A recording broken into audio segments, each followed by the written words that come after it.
Парадокса на счетоводителя. Това безумно словосъчетание дали съществува? Защо е парадокс за счетоводителите? Защото те смятат, че не може един сигурен ежемесечен разход да се преобразува и превърне в сигурен приход. Какво имам предвид? За мен, моето семейство и много наши приятели, живеещи на територията на цяла Европа, от отдавна това нещо е факт. Факт е, че сигурните разходи в едно домакинство ежемесечно, на първо място това е храната, на второ място това са режийните, ток, вода, телефон, кабелна, интернет. На трето място това са парите, които се дават за здраве, лична хигиена и външен вид. И на четвърто място това са пари, които се дават за дрехи и обувки. Дрехи и обувки не се купуват ежемесечно, те се купуват сезонно, затова съм го сложила и на четвърто место. Но първите три – храна, режийни и здраве, външен вид и красота – са пари, които ежемесечно изтичат от нашите джобове и ние задължително ги плащаме. Или тези продукти, те са разход в нашето семейство ежемесечно. Ние трябва да ходим да работим за тях, да ги вадиме тези пари, или собствен бизнес, или наемен труд, за да ги плащаме.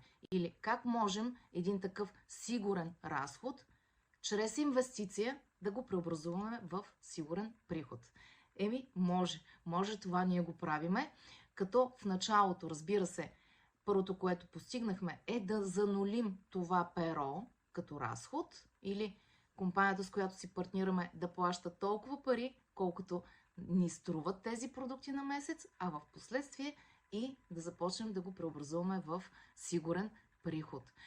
Първото перо храна няма как да вземем, макар че компанията произвежда и част от храни, здравословни храни. Фокусирали сме се в третото сигурно перо като разход в едно домакинство, а именно продуктите за здраве, лична хигиена и външен вид.